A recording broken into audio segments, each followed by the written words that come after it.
आज चैप्टर करने जा रहे हैं चैप्टर नंबर 3, जिसका नाम है यायावर साम्राज्य। ठीक है, यायावर साम्राज्य जैसा कि आप लोग को पता है चंगेज खान के ऊपर इसमें थोड़ी सी स्टोरी है और मंगोलों के बारे में इसमें हम पढ़ते हैं, तो ये जो चैप्टर है काफी इंपॉर्टेंट है। ठीक है, साथ ही साथ मैं आपको बता दूं 2 चैप्टर हमने ऑलरेडी कर रखा है, चैप्टर नंबर 1, चैप्टर नंबर 2, और अब हम बात करने वाले हैं चैप्टर नंबर 3, जिसका हम इंपॉर्टेंट क्वेश्चन की बात करने जा रहे हैं। तो ध्यान से देखिएगा, सबसे पहला क्वेश्चन हम बात करते हैं, साथ ही साथ देखिए मैंने आंसर भी लिख रखा है। अब कहोगे भैया मुझे तो क्वेश्चन का आंसर बताना था, कोई दिक्कत नहीं, अभी इसके बाद जो वीडियो मैं लाऊंगा ना, मतलब जैसे इंपॉर्टेंट वो वीडियो खत्म हो जाएगी उसके बाद जो मैं एमसीक्यू की वीडियो लाऊंगा उसमें कोई भी आंसर नहीं रहेगा, आपसे ही क्वेश्चन पूछा जाएगा, आप लोग लाइव क्लासेस में या फिर ऑफलाइन क्लासेस में जैसे भी आप लोग आंसर बताइएगा, कोई दिक्कत वाली बात नहीं है। लेकिन अभी जब सारे बच्चों के लिए मैं कर रहा हूं तो अब यहाँ पे आंसर होगा ही होगा। तो क्या लिखा है, चंगेज खान के बचपन का नाम क्या था? तो देखिए चंगेज खान के बचपन का नाम था तेमुजिन, सबको पता है ये बात, तेमुजिन। बहुत ही इजी क्वेश्चन लेकिन पूछ लिया था पिछली साल, तो इसलिए चंगेज खान के बचपन का नाम क्या हो गया, तेमुजिन। अच्छा, दूसरा क्वेश्चन आपसे क्या पूछता है कि मंगोलों का प्रमुख व्यवसाय क्या था? व्यवसाय का मतलब क्या होता है, काम क्या था, उनका धंधा क्या था? तो देखिए कृषि करना, पशुपालन एवं शिकार संग्रह, ज्योतिष या फिर शिल्पकारी। तो यहाँ पे ये खेती बाड़ी नहीं करते थे, पशुपालन करते थे, तो पशुपालन और शिकारी संग्रह इसका राइट आंसर हो जाएगा। ठीक है, साथ ही साथ और भी क्वेश्चन की बात कर लेते हैं, चीजों को समझते हैं। क्या लिखा है, बर्बर एक यूनानी भाषा का शब्द है जिसका अर्थ क्या होता है, हिंसक, शक्तिशाली, गैर यूनानी या शिकारी। तो इसका जो ऑप्शन आपके सामने देखने को मिलेगा, ये 4 ऑप्शन मिलेंगे, आंसर इसका क्या हो जाएगा, राइट आंसर गैर यूनानी। समझ में आ रही बात? ठीक है, आगे, चीन की महान दीवार का निर्माण क्यों किया गया? चीन की महान दीवार, तो मैंने आपको बताया था चीन की महान दीवार का निर्माण इसलिए किया गया क्योंकि ये जो चंगेज खान के मतलब ये जो मंगोल जो थे ये चीन पे धावा बोल देते थे। जब इनके पास संसाधनों की कमी होती थी तो चीन पे आक्रमण कर देते थे, तो वो उन चीजों से परेशान हो जाने के बाद इन्होंने क्या किया, चीन की एक दीवार तैयार कर दी, इसी को हम कहते हैं चीन की महान दीवार। तो यायावर कबीलों के आक्रमण से बचने के लिए, चीन की सुरक्षा के लिए किस चीज का निर्माण किया गया था, चीन की महान दीवार का निर्माण किया गया था। चलिए भाई नेक्स्ट क्वेश्चन की बात करते हैं, आगे समझते हैं। क्या लिखा है, चंगेज खान ने 4 पुत्रों के अधीन उनकी सैनिक टुकड़ियों को क्या कहा जाता था? यानी कि मतलब देखा जाए चंगेज खान के 4 पुत्रों के अधीन जो सैनिक टुकड़ी थी उसको क्या कहा जाता था, उसको नोयान कहा जाता था। ठीक है, मंगोलिया में चंगेज खान को किस उपाधि से सम्मान मान्यता दी गई थी? तो महान राष्ट्र नायक के रूप में इसको मान्यता दी गई थी। देखिए चंगेज खान को समुद्री खान भी कहा जाता है, महान राष्ट्र नायक की भी उपाधि दी जाती है, ये बात को याद रखना। ठीक है, आगे बात करते हैं। अगला एमसीक्यू है, क्या मंगोल कबीलों के सरदार की सभी कुरलताई ने चंगेज खान को किस उपाधि से विभूषित किया था? तो कौन सी उपाधि से किया था? समुद्री खान से। ठीक है, तो आप याद रखिएगा चंगेज खान को बचपन में उसका जो नाम था, बचपन में जो नाम दिया गया था तेमुजिन, उसके बाद उसको महान राष्ट्र नायक का नाम से भी जाना जाता था, इसके साथ साथ समुद्री खान के नाम से भी जाना जाता था। तो ये 7 क्वेश्चन हमारे हो गए। नेक्स्ट बात कर लेते हैं। अब यहाँ पे क्वेश्चन अपना स्टार्ट हो जाता है, शॉर्ट क्वेश्चन। क्या लिखा है, चंगेज खान को किस उपाधि के साथ मंगोलों का महान राष्ट्र नायक घोषित किया गया था? तो देखिए चंगेज खान को 1206 तक, ठीक है, चंगेज खान ने 1206 तक उसने अपने शत्रुओं को निर्णायक रूप से क्या कर दिया था, पराजित कर दिया था, और स्टेपी क्षेत्रों का सबसे प्रभावशाली व्यक्ति बन गया था, सबसे इफेक्टिव व्यक्ति बन गया था। और इसी की वजह से 1206 ईस्वी में कुरलताई की एक सभा में उसे चंगेज खान को किस नाम से जाना गया, समुद्री खान से, और किस नाम से जाना गया, सार्वभौमिक शासक। सार्वभौमिक शासक का मतलब क्या होता है, जो सबका शासक हो, जो सबका शासक। जैसे आपने पॉलिटिकल साइंस में पढ़ा था ना, सार्वभौमिक वयस्क मताधिकार। ठीक है, यानी कि हर व्यक्ति जो 18 वर्ष से ऊपर है जिसको वोट देने का अधिकार था। तो ऐसे ही यहाँ पर भी सार्वभौमिक शासक का मतलब क्या होता है, जो सबका शासक हो। आगे, इसी की उपाधि से उसको महान राष्ट्र नायक के नाम से जाना गया। तो इस तरीके से हम कह सकते हैं कि चंगेज खान को इस उपाधि से सम्मानित किया गया था। कोई दिक्कत यहाँ तक? आगे बात करते हैं। मध्य एशिया के यायावरों को चीन क्यों जाना पड़ता था? मध्य एशिया के जो यायावर थे उनको चीन क्यों जाना पड़ता था? तो देखिए चीन इसलिए जाते थे, स्टेपी क्षेत्र में संसाधनों की कमी के कारण मंगोलों तथा मध्य एशिया के यायावरों को व्यापार एवं वस्तु विनिमय के लिए पड़ोस में स्थित कहाँ जाना पड़ता था, चीन जाना पड़ता था। चीनी लोगों को यह शिकार किए गए पशु, घोड़े तथा फर देकर बदले में कृषि उत्पादन तथा लोहे के उपकरण इत्यादि वहां से लाते थे। मतलब ये कुछ सामान देते थे और बदले में वहां से जो भी इनकी जो जरूरत की सामान थी उसको वो लेकर आ जाते थे। समझ में आ रही बात? अगला, यायावर लोग मूलतः कौन थे? तो ये यायावर को कहा जाता है बेसिकली घुमक्कड़। क्या कहा जाता है? भूमक्कड़ का मतलब क्या होता है कि कभी इधर डेरा तो कभी उधर डेरा तो कभी उधर डेरा, ठीक है, कबीला कभी इधर बसाओ तो कभी उधर बसाओ, इस तरीके से।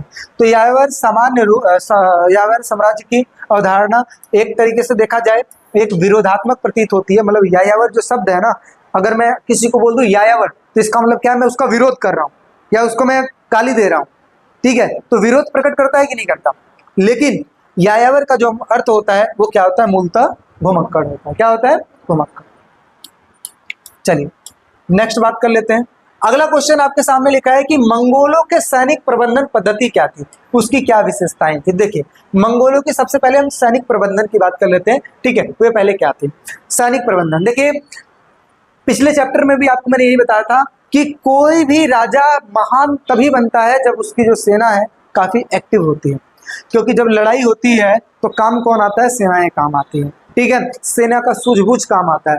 तो एक राजा को इस यहां से यहां तक ले जाने में जो योगदान होता है सबसे अहम किसका होता है, सेनाओं का होता है। तो यही लिखा है कि मंगोलों के सैनिक प्रबंधन की पद्धति क्या थी, उसकी क्या विशेषताएं थी। तो देखिए मंगोल सैनिकों में प्रत्येक सदस्य क्या होते थे, स्वस्थ। अगला क्या होते थे, वयस्क। वयस्क का मतलब होता है कि जो देखते हो ना आर्मी में जो बंदे होते हैं वो काफी एक्टिव होते हैं, सबसे पहले वो स्वस्थ होते हैं, दूसरे नंबर पे एक एज के बीच में होते हैं। मतलब एक एज दे दिया जाता है कि आपकी जो एज है वो 18 साल से लेकर 30-35 साल के बीच में रहेगी, क्योंकि यंग एज तो यही होती है ना, तो वही चीज वयस्क होना। तो ऐसे इनमें भी ऐसा होता था, वयस्क लोगों को ही जो एडल्ट हो जाते थे उनको ही रखा जाता था।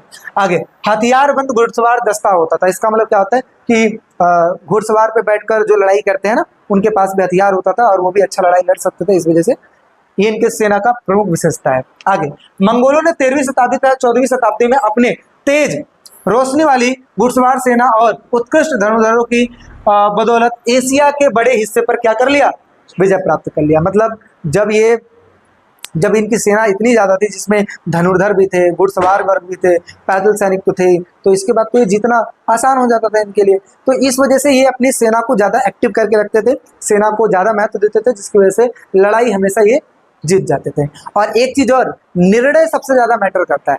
कोई भी राजा अगर एक बार निर्णय ले लिया तो ले लिया, अगर इस वादे के साथ अगर वो लड़ता है ना तो समझ जाओ कि वो बहुत ही अच्छा कर सकता है, ठीक है। आगे सेना में भिन्न भिन्न जातियों के संगठित सदस्य थे। अब एक बात समझिए, मंगोल जो था इतना बड़ा साम्राज्य क्यों बना, इसका रीजन यही था कि अपने साम्राज्य में उसने विभिन्न प्रकार के जातियों के लोग, विभिन्न प्रकार के भाषाओं के लोग, विभिन्न प्रकार के धर्मों को लोगों को एकत्रित कर रखा था, तभी तो इतना बड़ा, मतलब सबको लेके चल रहा था, तभी तो इतना हुआ। तो भिन्न भिन्न जातियों से भी सेना में वो भर्ती करता था ताकि जो अच्छे अच्छे लोग हैं वो उसकी सेना में आ पाए और जब भी लड़ाई हो तो वो युद्ध जीत पाए। आगे उनका जो सेना था तुर्की मूल के लोग तथा कैराइट भी शामिल थे। एक प्रकार के वर्गों की उसकी बात हो रही है, कैराइट समूहों की बात हो रही है, तुर्की मूल के लोगों की बात हो रही है, मतलब ये लोग भी सेना में शामिल थे। अच्छा, उनकी सेना स्टेपी क्षेत्र की पुरानी दशमलव प्रणाली के अनुसार गठित की गई थी। मतलब समझो कि टुकड़ियों में डिवाइड कर देना, ठीक है, ग्रुप वाइज डिवाइड कर देना, इस प्रकार की चीजों में ये की गई थी। इसी को दशमलव प्रणाली भी कहा जाता था। अब आगे बढ़ते हैं। मंगोली जनजाति समूह को विभाजित करके नवीन सैनिक इकाइयों में विभाजित कर दिया गया था। यानी कि ये ऐसा भी डिसाइड कर देते थे, जो मेच्योर लोग रहते थे उनको अलग, मतलब टीमों में डिवाइड कर देना, ताकि जब जिस अकॉर्डिंग जिसकी जरूरत पड़ती थी उस अकॉर्डिंग उसको बुलाकर लड़ाई इजीली जीती जा सके। सबसे बड़ी इकाई लगभग जिसमें कितनी सेना थी, 10,000 सैनिक थी, ठीक है, ये सबसे बड़ी इकाई थी, ठीक है। आगे बात करते हैं। चंगेज खान एक महान शासक था, इसके क्या क्या कारण है। तो देखिए चंगेज खान एक महान शासक था, इसके कई सारे कारण है। सबसे पहले महान शासक कब बनता है इंसान, जो सबको लेकर चलता है। तो इसी वजह से चंगेज खान ने मंगोलों को सबसे पहले संगठित किया। अगला, चंगेज खान ने कबीलाई लड़ाई तथा चीनी शोषण से मुक्ति दिलाई, यानी कि जिससे परेशानी होती थी उससे मुक्ति दिलाना। जैसे कुछ लोगों को बार बार कबीले आपस में लड़ जाते थे, तो भाई उसमें समझौता कराना या फिर उसको जीत लेना या फिर उस तरीके से वो है ना वो चीज करना। चीनी शोषण, चीनी लोग इतने अच्छे भी नहीं थे, जो आप इसमें समझ रहे हो कि जो आक्रमण कर लिया या मतलब अभी आपने देखा ना चीन की महान दीवार बनाएगी, क्यों बनाएगी, क्योंकि यायावर कबीले के लोग जो बार बार आक्रमण कर देते थे। तब तो हमें तरस आ गया चीन के लोगों के ऊपर, लेकिन ऐसा कोई जरूरी नहीं है, चीन वाले भी शोषण करते थे। तो इसी वजह से चीनी शोषण थे इसने क्या किया था, मुक्ति दिलाया था, और उसके बाद उसने क्या किया था, बड़े साम्राज्य की स्थापना की थी। चंगेज खान के द्वारा विशाल सैनिक संगठन किया गया था। फुर्तीली हरकारा पद्धति थी। हरकारा पद्धति क्या थी, ये बेसिकली एक ऐसी पद्धति थी जिसके द्वारा सूचनाओं को एक जगह से दूसरे जगह पर बहुत इजीली पहुंचाया जाता था। इसमें जैसे मान लो कि यहाँ से दिल्ली से कोई संदेश पहुंचाना है कहीं दूर, मान लेते हैं कि यूपी में पहुंचाना है, तो उसको हमने क्या किया, कई सारे हिस्सों में डिवाइड कर दिया, कई सारे है ना वो बना दिया, मतलब ये समझो कि जगह जगह पे पॉइंट बना दिए कि एक व्यक्ति है जो घोड़े के माध्यम से इस पॉइंट तक पहुंचेगा, फिर वहां पे जो व्यक्ति है उस पर्चे को लेगा, फिर वो आगे पहुंचाएगा, फिर आगे पहुंचाएगा, फिर आगे पहुंचाएगा। आप इसका एग्जांपल ऐसा भी ले सकते हो, जैसे देखते हो ना कि सावन के समय में जो लोग जल लेके आते हैं, जो डाक कावड़ होते हैं, जो है ना दौड़ दौड़ के जल लेके आते हैं ना, तो वो जो लोग होते हैं तो उनकी एक पूरी टीम होती है, जगह जगह पे बंदे होते हैं। तो यहाँ से एक व्यक्ति दौड़ के जाएगा तो आगे उसको देगा, तो वो दौड़ के जाएगा तो है ना आगे देता रहेगा। इससे क्या होगा, इससे बहुत ही इजीली रास्ते को कवर कर लिया जाता है। सेम ऐसे ही हरकारा पद्धति थी जिसके द्वारा एक जगह से दूसरी जगह पर सूचनाएं बहुत आसानी से पहुंचाई जाती थी। आगे चंगेज खान ने व्यापार के रास्तों का निर्माण करवाया, इसकी वजह से बाजारों की पुनर्स्थापना हुई। बहुजातीय लोग इसमें, बहुभाषी लोग, बहुधार्मिक समाज के जो लोग थे है ना, ये लोग चंगेज खान मंगोलों में शामिल हुए, और इसकी वजह से जो चंगेज खान था उसको एक महान शासक माना गया। पार महाद्वीप साम्राज्य की स्थापना की, यानी कि महाद्वीप के भी अगल बगल साम्राज्यों को इसने जीत रखा था, इसलिए इसको कहते हैं पार महाद्वीप साम्राज्यों की स्थापना। समझ में आ रही बात। तो इस तरीके से चंगेज खान एक महान शासक था, इसके कई सारे कारण हैं। चलिए भाई नेक्स्ट बात कर लेते हैं।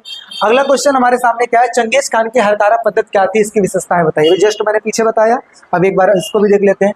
अपने राज्य के दूर दराज के स्थानों में परस्पर संपर्क रखने के लिए फुर्तीली हरकारा पद्धति अपनाई जाती थी। अपेक्षित दूरी पर निर्मित चौकियां, चौकियां मतलब बताया ना मैंने पॉइंट, इसी को चौकियां कहते थे। चौकियों में स्वस्थ और बलवान घोड़े होते थे तथा घुड़सवार संदेशवाहक तैनात होते थे, जिसके लिए मंगोल अपने घोड़े या अन्य पशुओं का जो 10वां हिस्सा होता था कुबकुर प्रदान करते थे, मतलब इनको सपोर्ट करते थे। देखिए हरकारा पद्धति किसके लिए, मंगोलों के लिए, ठीक है, जिसकी वजह से इनकी सूचना ही तो इजी हो रही है। तो इसी वजह से ये लोग इनको ना पशुओं का 10वां हिस्सा देते थे, यानी कि घोड़े के रखरखाव के लिए है ना पैसा देना, या फिर पशु को ही दे देना कि ये पशुओं को रखो, जिसके द्वारा जगह जगह पे जरूरत पड़ती रहेगी, है ना। आए दिन जाहिर सी बात है, हर पशु हमेशा स्वस्थ थोड़ी न रहेगा, कभी ना कभी बीमार पड़ेगा ही, तो उस सिचुएशन में उसको यूज कर लेना, इस प्रकार की चीजें भी चलती थी। ठीक है, अच्छा एक बात ये भी याद रखना, कई बार ना ये भी क्वेश्चन पूछ लेता है, ये कुबकुर क्या है, तो ये बात याद रखना यहाँ से, ये पूरा मतलब याद रखना कि हरकारा पद्धति में, ठीक है, जो संदेशवाहक थे उनके लिए मंगोल अपने घोड़े या फिर पशुओं का 10वां हिस्सा देते थे, इसी को हम क्या कहते हैं, कुबकुर कहते हैं। ठीक है, ये भी याद रखना। अगला क्या लिखा है, मंगोलों के सामाजिक स्थिति का वर्णन कीजिए। तो सामाजिक स्थिति क्या है, तो आप सामाजिक स्थिति में समझ सकते हो कि उनका जो समाज था उसमें बहुत सारे जातियों के लोग, बहुत सारे भाषाओं के लोग, बहुत सारे धर्मों के लोग शामिल थे।